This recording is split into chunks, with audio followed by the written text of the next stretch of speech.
The shuttle's hull shivered as it entered the alien station's docking corridor, the hum of unfamiliar machinery resonating through Captain Mara Vance's boots. Through the narrow viewport, the curve of the orbital habitat spread out like a vast ring of silver and glass, its inner surface glittering with cities suspended in artificial gravity. The place was older than anything humanity had built, and it showed. Its design was elegant, seamless, as if grown rather than constructed. Mara kept her expression steady, though the sight made her chest tighten. Humanity had sent her here to negotiate, but the truth was simpler. She was here to see if humans could survive in this place without being swallowed whole. The airlock cycled open, releasing a faint scent of minerals and ozone. Waiting for her was a delegation of Aleth officials, their crystalline forms refracting the station's soft light into shifting spectrums. They stood tall, each movement deliberate, the faint hum of their psychic resonance prickling faintly at the edges of her mind. It wasn't an assault, more like a distant vibration testing her for weakness. She inclined her head in the practiced gesture of respect they seemed to favor, though not so deeply as to suggest submission. "Captain Vance of Earth," the lead Aleth intoned, their voice a harmonic chord that seemed to reverberate through the air. "Welcome to Heliox Station. Your species' petition for trade access will be reviewed." The pause before the last word was deliberate, as if to remind her that decisions here were made slowly and never in humanity's favor. Mara gave a polite smile that didn't reach her eyes. "I'm grateful for the opportunity to present our case," she said. As they guided her through the station's arched corridors, her gaze tracked the alien architecture. No bolts, no seams, just flowing structures, as if shaped by liquid light. The Aleth moved without footfalls, their bodies gliding. Behind them, Mara caught the briefest whisper conversation, voices pitched low but not low enough. "Clever apes," one murmured, its words sliding against her thoughts more than her ears. "Useful labor, nothing more." Her pace didn't falter, but her jaw tightened. She'd suspected they saw humanity as little more than a curiosity, a novelty without real value. Hearing it confirmed was something else entirely. She was shown to a guest chamber, a room that felt less like hospitality and more like containment. The walls shimmered faintly, and she had no doubt some form of monitoring was in place. Waiting for her was a man in a worn diplomatic uniform, leaning against the frame of the inner door. His hair was unkempt, eyes sharp in a way that suggested he saw far more than he said. "Dr. Ewan Kerr." He introduced himself with a half-smile. "Anthropologist. Been stuck here 3 years trying to figure out why we haven't been quietly repurposed." "You've been here that long?" Mara asked. "Long enough to see the pattern. The Aleth integrate new species the same way every time. Soft power first, then something harder. They've already decided we'll join their network. The question is how much of ourselves we'll have left when they're done." Mara crossed the room, lowering her voice. "They've been testing me. I can feel it. They're testing all of us," Ewan said, his gaze flicking to the walls. "But here's the interesting part. They can't get grip on us. Not fully. Their psychic influence just slides off. It's driving them mad." Her brows drew together. "Why?" He gave a slow shrug. "No one knows. Maybe our brains don't resonate the way they expect. Maybe we're too stubborn to let anyone in. But if they figure it out, if they decide we're a threat, well," his tone implied there wouldn't be a diplomatic phase after that. Later, escorted under guise of a tour, Mara was brought to the archives, a towering chamber of light columns and suspended data spheres. Her clearance was supposed to be limited to trade histories, but one sphere pulsed faintly when she passed. It was unmarked, unlike the others, and something about it pulled at her.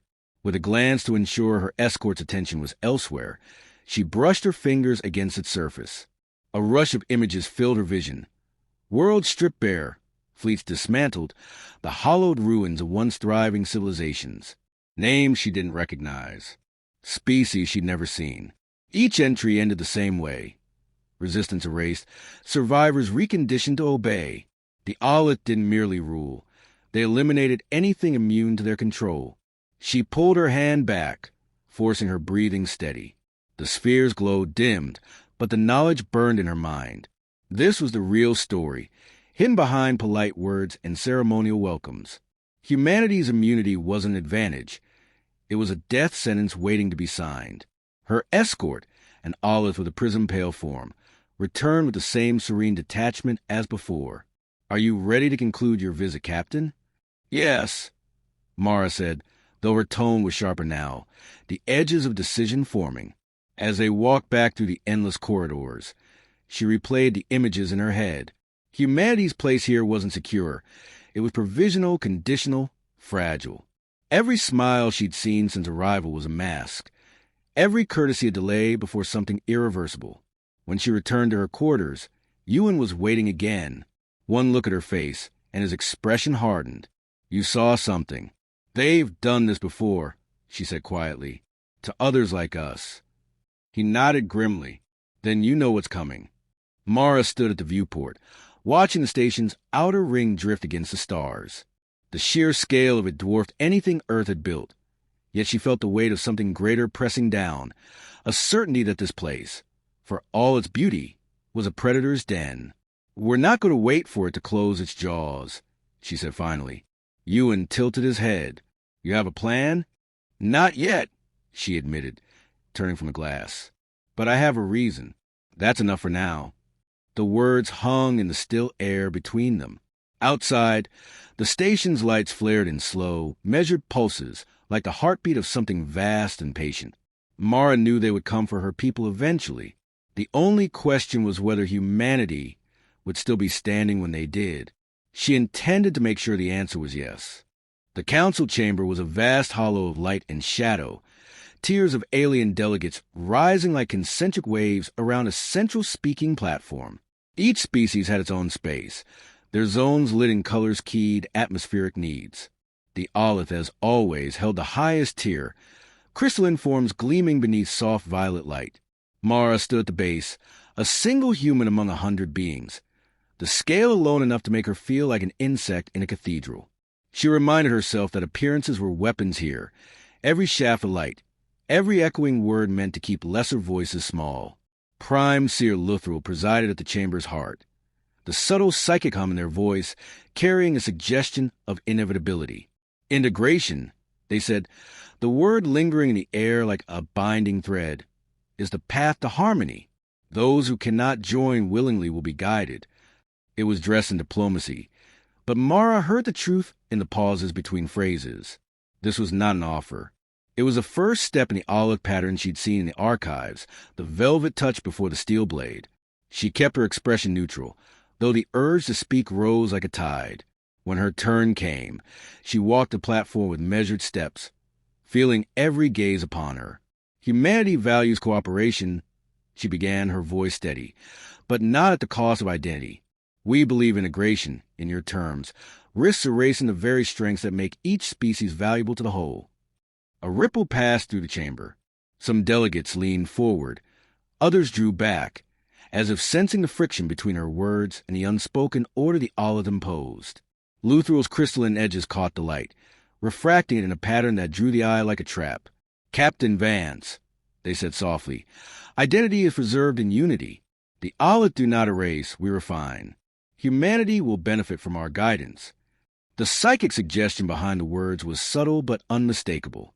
It slid toward her mind like warm water, searching for entry, but she felt it break apart and dissolve. Luthrell tilted their head just slightly, and she knew they had felt the failure. After the session, Mara found herself intercepted in one of the station's shadowed conduits by a figure cloaked in iridescent mesh. The voice that greeted her was rough, scaled, and edged with weariness. "You are not yet theirs," the Varen elder said, pulling back their hood.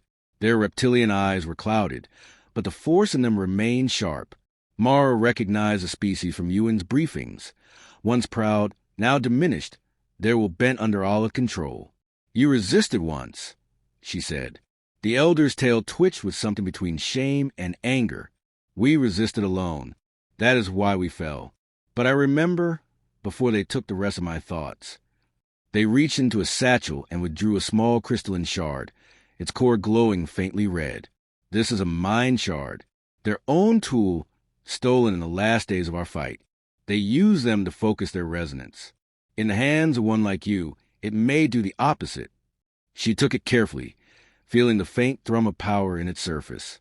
The shard pulsed once, and for a heartbeat she thought she heard voices. Fragment of thought pressed too close together. "Why give this to me?" she asked. "Because if you fail, we are already lost," the elder said simply, turning away. Back in human quarters, Ewan examined the shard under the pale light of his desk. "It's dangerous," he said, not looking up. "The resonance is tuned for their minds, not ours. If you try to use it, it could burn you out, scramble you from the inside." Mara leaned against the table, watching the faint flicker at its core. Could it work? He hesitated, then sighed. Maybe. Our resistance is natural but limited. It's like walking into a storm with a hood up.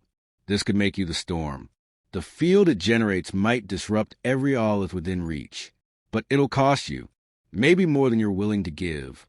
She didn't answer immediately. The choice was simple in structure, impossible in weight. The council's final vote on integration was scheduled in 2 cycles. If she did nothing, humanity would be folded into the Olive Order, piece by piece, until nothing distinct remained.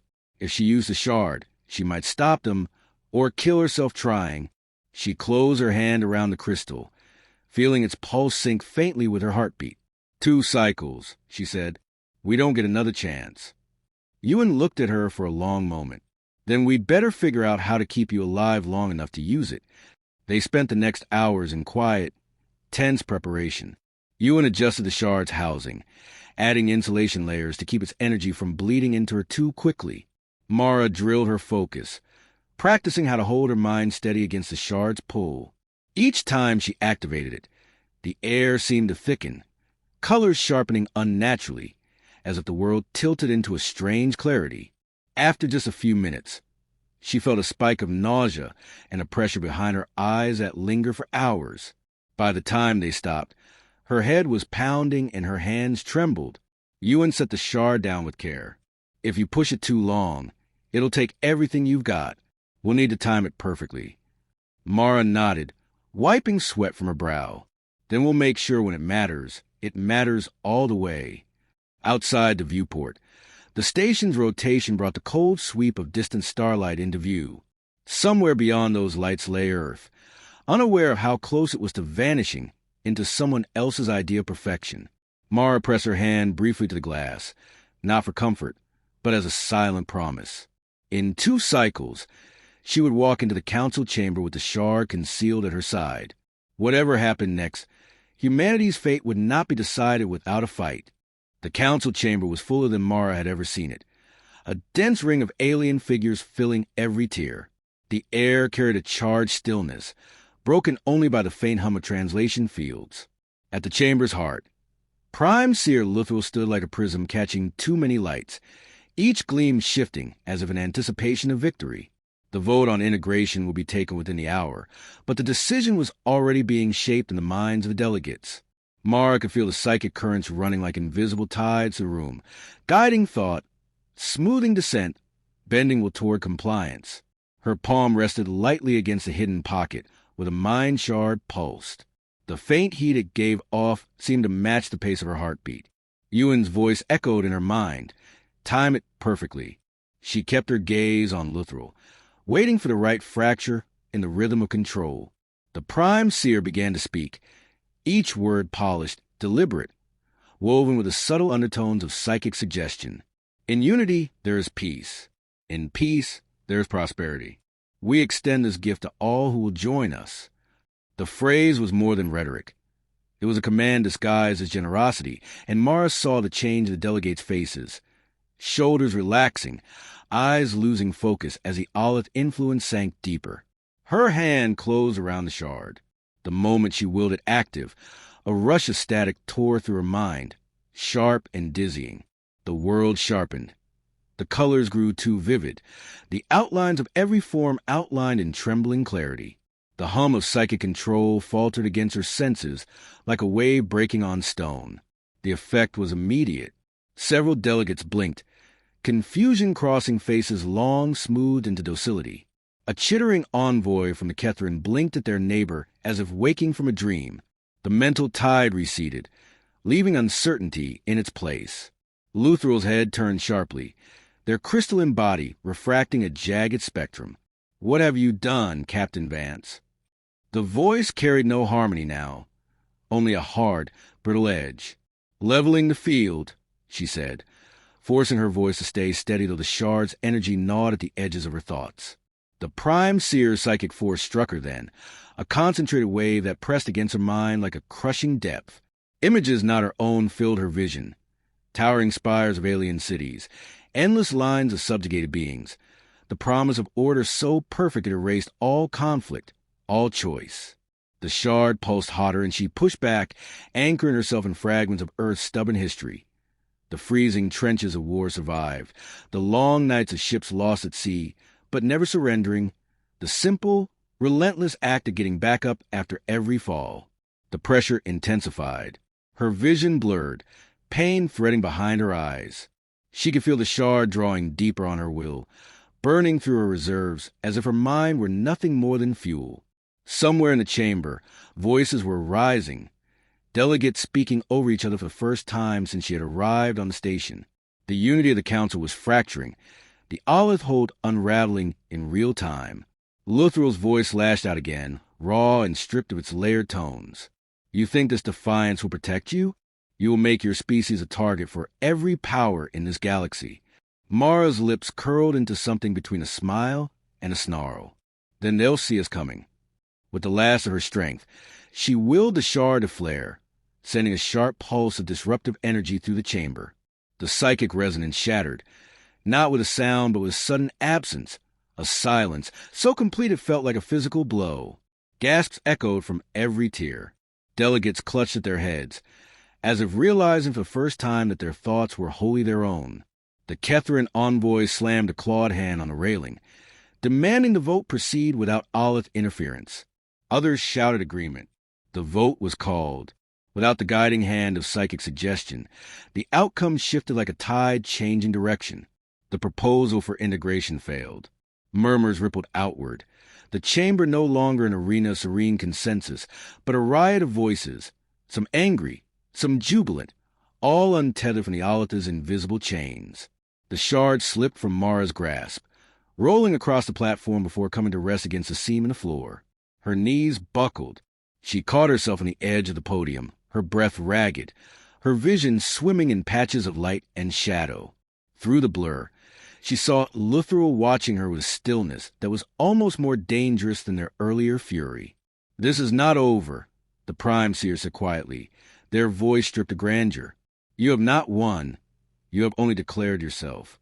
Mara met their gaze, forcing herself to stand straight despite the tremor in her legs. "Good," she said, each word deliberate. "Now you'll know who you're dealing with."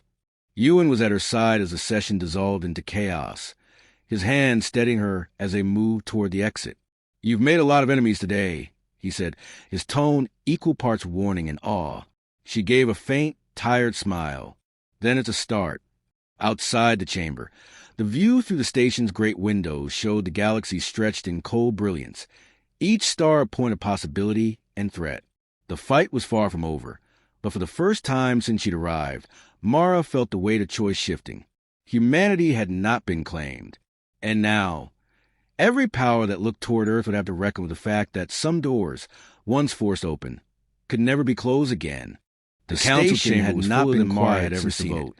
Rumors moved faster alien figures filling every tier, spreading through corridors, markets, and private channels like sparks only by a faint hum of translation. Mara could feel the shift in the air. At the chamber's heart, where once there had been a polished, Prime Seer stifled like a prism catching now there was a restless undercurrent. Each gleam shifting, some species regarded her with cautious nods. The vote on acknowledging her act without daring to voice support. But the decision was already being shaped in the minds of delegates. Dangerous. Mara could feel the psychic currents running like invisible tides. Ewan kept close, guiding thought, not out of formality, but necessity, bending the olive that was drawn into their upper tiers. Her palm rested lightly visible against only through their envoys, with a mind shard. The absence felt more like a coiled spring in retreat. Gave off. They're waiting for the right moment. He said as voice echoed in her access hall line. Time it perfectly. She kept her gaze on in front of the council, waiting for the right fracture forget in the rhythm of control. Mara knew he was right. Prime Seer began to parting words still echoed, each word polished deliberate, less a threat than a promise, woven with a subtle undertone of psychic suggestion. The Olith were no longer certain of their inevitability. In peace, the shard's pulse had shown the others we extend this gift to control will join us could be broken. The phrase was more than power, and power never disguised as generosity. And Mara saw the quarters had been fitted with additional security since the shoulders relaxing. But the station was too vast for any guard detail influence to be more than symbolic. Her hand summons came. It arrived not as a request, but as an automated directive. A rush of static tore through Captain mind. Vance was to attend a private mediation with the Prime Seer. The world sharpened. The message carried the colors grew too vivid, yet its brevity carried outlines weight. Of every form Ewan's instinct was trembling clarity. Don't go alone. The hum of psychic control I wasn't planning senses, she like said, a wave breaking on stone. Doubted his presence would change whatever media had prepared. Several delegates blinked. She wanted him there, confusion crossing not just as an ally, but as a witness. A chittering envoy from Catherine blinked compared to the grand theater as if waking from a dream. Smooth black mental tide receded. And the only illumination came from a faint blue glow. Lutheral's head turned sharply. Lutheral stood at the far end. Their crystal embodied, their crystalline form casting shifting shards. What have you done? Fractured across the walls like trapped stars. The voice carried no harmony now. They began hard, their voice low and without the leveling the field before. She said, "You have altered forcing her voice to stay steady. The shard's energy gnawed at the edges of her thoughts, refusing to be dwarfed by the space. The Prime Seer's psychic force struck her then. A concentrated wave that pressed against her mind like a crushing depth. Erasure images not her own. We seek refinement. Towering force chaos in the order, and chaos endless lines of subjugated beings. Their tone was not angry, border so but calculated, erased all conflict, as if speaking to a volatile element that might yet be pulsed hotter. And she pushed back, held their gaze, anchoring herself in fragments of refinement strips away choice. The freezing trenches of war survived. There's no value in harmony. Ships lost at sea, but never surrendering closer. The simple, each step relentless act of getting back up after every brushing against one another. The pressure intensified. You have made enemies beyond her vision blurred. Others see humanity behind her, not as harmless newcomers. She could feel the shard drawing deeper on her will. First to defy our guidance through her centuries, as if her mind would imagine it will welcome you for it. Somewhere in the chamber, I didn't act for their welcome. Voices were rising. Mara said. Delegates speaking because what you're building is a piece since you arrived on the station. For a moment, the unity of the council was Prime Seer's form still. The Olith hold refracting only a single line of pale light. Lutheral's voice flashed out again, dangerous, raw and stripped with its layered tone. I find myself You think this defiance will protect you? How far would humanity make your species a target for every power in this galaxy? Sensing Mara's lips curled into something between a smile and a snarl. She waited, and they'll see us letting the silence draw out. At last, Lutheral inclined their head slightly. There will be consequences. Not today, perhaps not this cycle, but they will come. And when they do, your people will be tested in ways you cannot yet imagine. I will watch with interest to see if your spirit survives what follows. The meeting ended without ceremony. As they stepped back into the station's main corridors, Ewan exhaled sharply. That wasn't a warning. That was a forecast. Mara's stride didn't falter. Then we prepare for weather. In the days that followed, signs of that forecast began to appear. Small trade agreements with humanity were quietly rescinded. Access to certain sectors of the station was restricted without explanation. More troubling were the subtle shifts. Delegates who had once spoken freely now hesitated, as if weighing unseen risks. It was as though invisible hands were already redrawing the map of alliances. Yet in the shadows, another current moved. A Kethran envoy sent a coded message offering private talks. A pair of minor species, both historically overlooked, approached Mara under the guise of routine exchanges. Each wanted to know more about the shard, about how it had worked, about whether the effect could be reproduced. She answered carefully, offering enough to plant seeds without revealing everything. Ewan watched the growing network with a wary eye. This isn't just about resisting the Olith anymore. You're building something else. Not building, she corrected. Connecting, if they come for one of us. It can't be just one species standing alone. One evening, while reviewing encrypted correspondence, a transmission slipped through that bypassed all station protocols.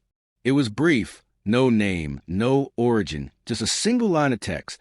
The ones who erased us are not the only threat. Look beyond the Olith. Mara read it twice, then a third time. The message carried no traceable signature, yet something in its cadence felt urgent, almost desperate. She passed the display to Ewan. He frowned. If that's true, we may have just stepped into a much larger game than we thought. Mara leaned back, her mind already turning over the implications. If the olive were only one layer of the danger, then the victory in the council chamber had been nothing more than the opening move in a conflict still hidden from view. She closed the display. Then we find out who's moving the rest of the pieces. And we make sure they see us coming too. Beyond the viewport, the stars lay scattered and cold, each one a possible ally or enemy. For the first time, Mara understood that the fight for humanity's future was no longer about survival within the station. It was about carving a place in a galaxy that had never asked for their arrival and would not make room unless they took it.